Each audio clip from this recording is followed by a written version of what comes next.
how do we make people comfortable with the idea of going offshore to do business in India, other than seeing the movie Outsourced, right? How many people have seen the movie Outsourced? Yeah, a lot of people. All right. So let me tell you, entrepreneurs in the room a little comfort. Hopefully, it'll give some of the entrepreneurs in the room a little comfort about starting a business. So 8.5 years ago, from a napkin, I started. I had an idea, and I passed that napkin around to friends and family.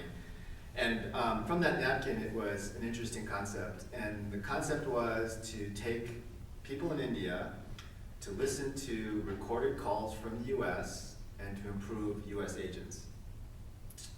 So think about that. You're going to get people who are in India listening to calls in the US and try to improve agents. Well, the company I used to be the CEO of and founder of is called HyperQuality. And today they've listened to over 5 million calls from 7 different countries, from 500,000 agents.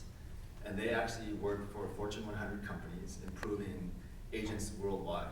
So these are all India team. This is a large India team. It's about 450 people in India who do this work on that team. And I sit on the board.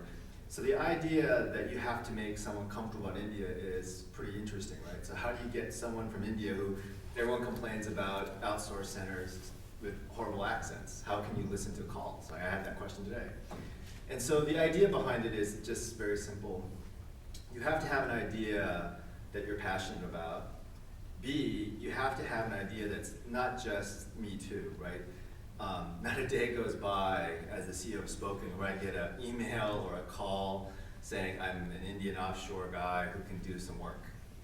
All right, so the idea behind it is, if you want to get someone comfortable about your business in India, is A, you have to be, which was another question today, you have to be a specialty.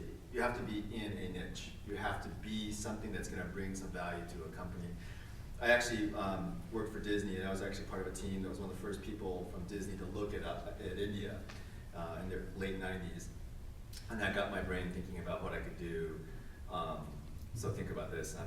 I'm actually a very rare bird. I'm a person born in Seattle who's Chinese who went to India. So, the fun part of this is, how do you get someone to really start thinking about your idea as more valid than the thousands of competitors in the space of outsourcing, right? Everyone can outsource something, and anybody, and I can replace one body in one country with one body in another country.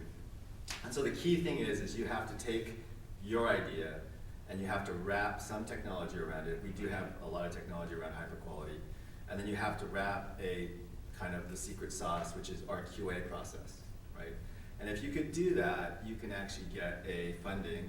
B, you can get customers. And C, you can actually make a difference, right? So all of these 500 people who work at HyperQuality make a huge difference to the call centers that they listen to. But again, it's not an easy prospect. But the idea again is, you have to get a little bit of different angle, you have to be vertical, you have to have some technology, and you have to build a process that is repeatable. So that's a quick story. Thank you.